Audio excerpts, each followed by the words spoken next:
دوستوں، جب تک ہم کسی عقیدت کے تحت کام کرتے ہیں تب تک ہماری عقل بنا سر پیر کی ہوتی ہے، یا یوں کہہ لیجئے ایک صاحب فراش جو کسی اذیت ناک بیماری میں مبتلا ہے۔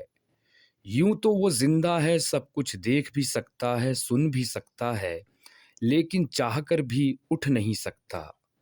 تو ایسے کمزور ضعیف انسان سے آپ کیا امید رکھ سکتے ہیں؟ بلکہ جب تک وہ زندہ ہے تو آپ کو ہی اس کی ہر ممکن مدد کرنی ہوگی۔ اسی ادہرن سے آپ جان لیجئے، ایک کٹر مذہبی انسان کی عقل ہو بہو ایسی ہی ہوتی ہے جو صرف کہنے ماتر رہ جاتی ہے۔ یوں تو دنیا کے تمام مذہبوں کے ماننے والوں کی کچھ ایسی ہی حالت ملے گی، لیکن اس بیماری کے شکار دنیا میں سب سے زیادہ مسلمان پائے جاتے ہیں۔ ان کا کہنا ہے کہ ہمارا مذہب ہی اول افضل، ہماری آسمانی کتاب ہے، ہمارے نبی محمد صلی اللہ علیہ وسلم کے طفیل میں یہ ساری کائنات بنی ہے۔ تو اس بات پر عقیدہ رکھنے والے اپنے پیارے پیارے مومن بھائیوں بہنوں سے دو چار سوال کرنا چاہوں گا، جو کہ بہت معمولی سے سوالات ہیں، اگر عقل کا ڈھکن کھول کر جواب دے سکیں تو۔ میرا پہلا سوال ہے کہ اگر دنیا میں سب سے اعلیٰ آپ ہی کا دین و مذہب ہے، تو آج سب سے زیادہ بدتر، سب سے گھٹیا، جاہل، ناکارہ، نکمی، چور چکی قوم یہ مسلم ہی کیوں ہے؟ اپنے اسلام سے سوال کیجئے کہ اگر ہم سب سے اعلیٰ اول ہیں تو پھر جہنم کے اس گٹر میں کیوں پڑے سڑ رہے ہیں؟ ہر طرف سے ہم ہی پر انگلیاں کیوں اٹھ رہی ہے؟ سب ہم ہی سے نفرت کیوں کر رہے ہیں؟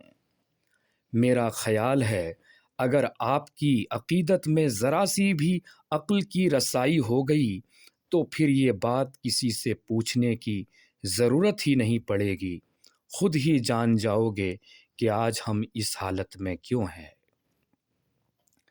میرا اگلا سوال ہے کہ اگر قرآن اللہ کی کتاب ہے تو اس کی بے حرمتی کرنے والے اب تک اس دنیا میں زندہ کیوں ہیں؟ پچھلے دنوں ساری دنیا نے دیکھا کہ قرآن کو جلایا گیا، اور اس پر جتنا بھی ماتم نکلا وہ سارے مسلمانوں نے ہی نکالا، پٹے چھتے بھی سب مسلمان، لیکن مجال ہے کہ قرآن کو جلانے والوں کا بال بھی بانکا ہوا ہو، یا قرآن کے مالک اللہ نے کوئی ذرا سا بھی کچھ ماجرا، کچھ کرشمہ دکھایا ہو۔ میں نے اس طرح کے اور بھی کچھ ویڈیوز دیکھے ہیں۔ وہ جو اوپر کی بات بتائی وہ تو پوری دنیا کی دیکھی ہوئی ویڈیو ہے۔ اب یہ جو میں نے کچھ ویڈیو دیکھے ہیں، یہ اور لوگوں نے بھی دیکھے یا نہیں دیکھے یہ تو مجھے معلوم نہیں، لیکن میں نے کچھ ویڈیوز ایسے بھی دیکھے ہیں۔ یہ بات اس زمانے کی ہے جب میں بھی آپ کی طرح ایک پکا سچا کٹر مسلمان ہوا کرتا تھا۔ تو اس دوران میں نے دو ایسے ویڈیو دیکھے کہ ایک آدمی قرآن کے اوپر جوتے چپل بجا رہا ہے اور چلا چلا کر کہہ رہا ہے کہ اگر تو سرو شکتیمان کی پستک ہے تو اپنے اس اپمان سے بچ کے دکھا۔ اللہ نے تیری حفاظت کا ذمہ لیا ہے اور وہ تیری آبرو بھی نہیں بچا سکتا، بلا اپنے خدا کو یا پھر خاک میں مل جا۔ یہ ویڈیو میں نے دیکھا تھا۔ تو میرے مومن بہنوں بھائیوں، میں اس ویڈیو کو دیکھنے کے بعد بہت گہرے صدمے میں پہنچ گیا تھا۔ اللہ سے رو رو کر دعا مانگی تھی کہ کاش اس آدمی کے ہلاک ہونے کی کوئی خبر آ جائے، پر مجال ہے کہ اس کا ذرا سا بھی کچھ بگڑا ہو۔ پھر اس کے بعد میں نے ایک ویڈیو اور دیکھا، تب بھی میں ویسا ہی کٹر مومن ہوا کرتا تھا۔ اس ویڈیو میں ایک شخص محمد کا نام لکھ کر اس پہ تھوک رہا ہے، کود کود کر جوتے چپل بجا رہا ہے، اور وہ واہیات گالیاں دے رہا ہے جو میں یہاں پر بول بھی نہیں سکتا۔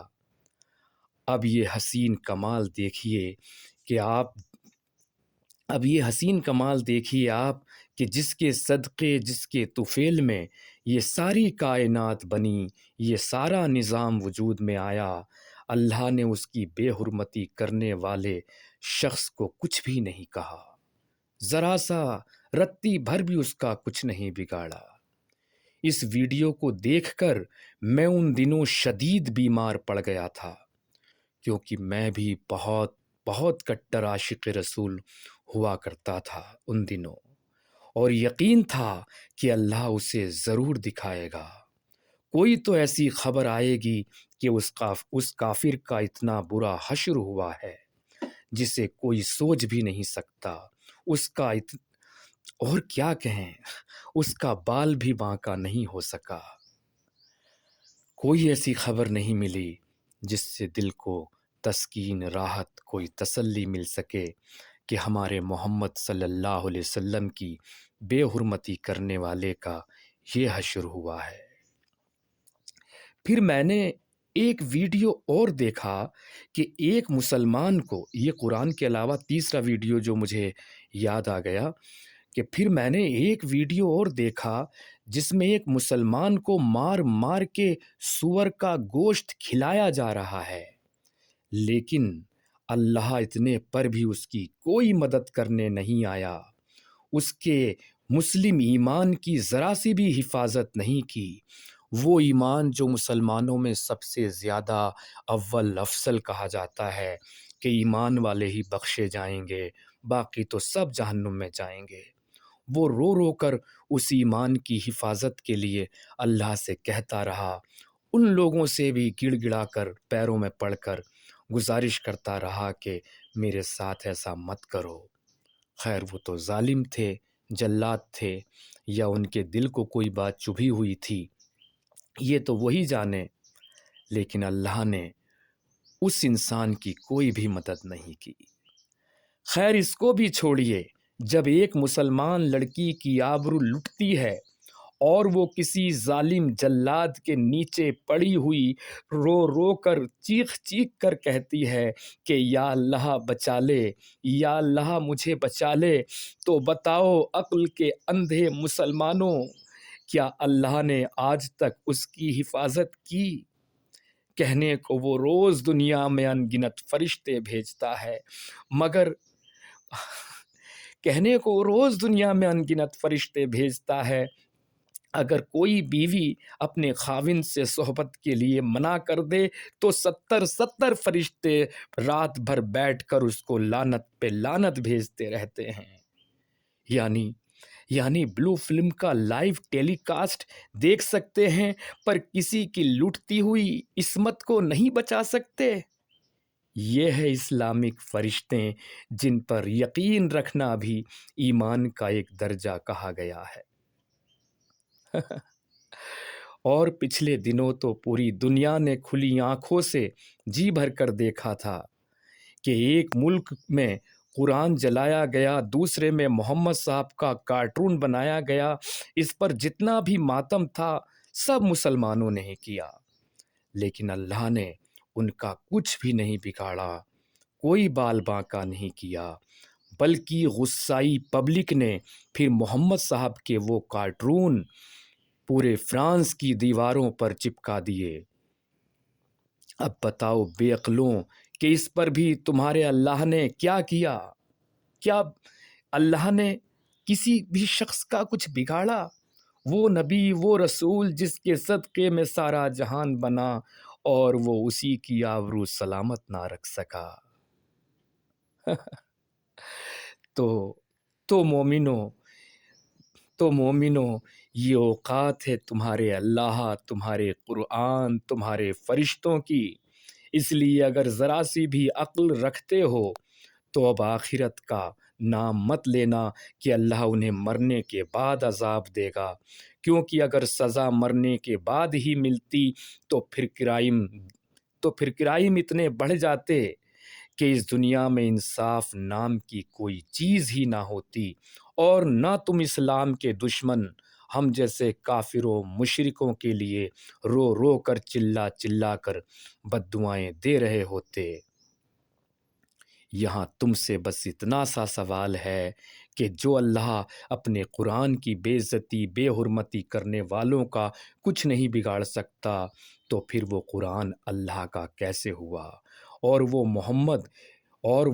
محمد نام کے اس پیغمبر کو کھلے عام چوری چھپے اتنی گالیاں دی جاتی ہوں، بہت ساری گالیاں دی جاتی ہے، کھلے عام تو خیر کچھ نہیں، جو چوری چھپے دی جاتی ہیں ان کا بھی وہ کچھ نہیں بگاڑ پاتا۔ پھر وہ کیسا نبی ہے جس کے صدقے جس کے طفیل میں ساری کائنات بنی، جبکہ وہ اس کے نام تک کی عزت و آبرو رکھنا نہیں جانتا۔